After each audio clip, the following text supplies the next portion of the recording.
saying? I think Okay. so. I think So that you're going to be out of business.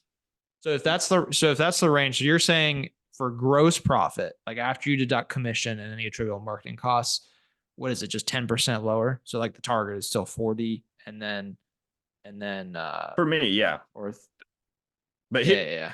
let's get into another profit question. If you pay 10-50-50 split off the 400,000, you're taking, this is how I see people do it. They take the 400,000 and they take 10% of that, which is $40,000 for admin. And then they split the 360 left with their commission guys. So they're paying, was that $180,000? They're paying $180,000 per million if they hit the 40% margin, which they don't. It's almost like there's a reverse incentive to have a lower profit margin because the higher profit margin you do, the higher you're paying your sales rep. Well, not really, because there is losing. You are making. I mean, if you didn't make any margin, then it's bad for everybody. The commission sales rep doesn't like it. The admin doesn't like it. The company doesn't like it. I just think it's a crazy term, and I love people's feedback on this. That's how I understand it. 10-50 split. I can't even imagine that. And don't get me started on like public adjusters. We take this percent off the top immediately. And then I'm like, where's the money? Where's the money left over? There's no money. Yeah. All right, we got to finish. We got one more number to look at here, though. Net profit.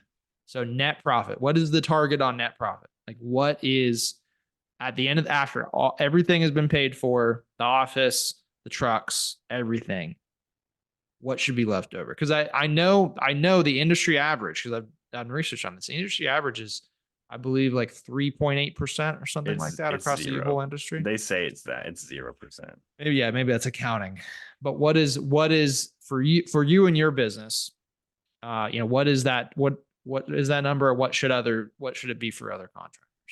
Our best year at net profit, which was accurate. I actually had the money in the bank. We did very large jobs, and the accountant matched up with the money that was in the bank. We had like a 14% net profit, but it's usually way lower than that. It's usually like half of that, like 6 or 7% for real numbers. Like if I'm a small contractor and you're doing 5% net profit, that's pretty good.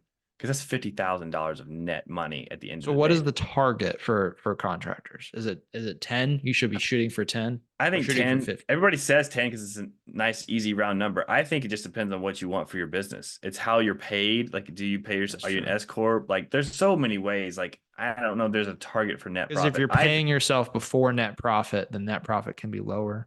Correct. I think you need to look at people.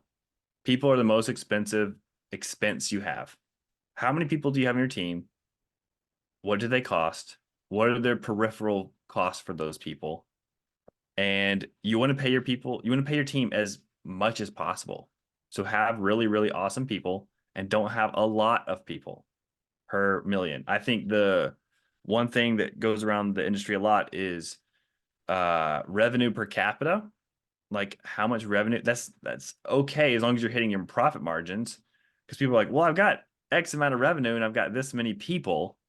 Well, if you're not hitting the margins, then it doesn't really work out. So there's a caveat to that. You have to, I don't actually know the profit margin that you need to have an accurate revenue per capita number. But I'm trying to do, every person is a $500,000 for like low level. Like, and that's people that are not on the roof. That's just admin people. If they're full-time, it's $500,000. If they're part-time, it's less than that, depending on how much their expenses are. We're out of time, John. I'm sorry. I gotta cut you off. Thanks for joining us today. See you guys next week.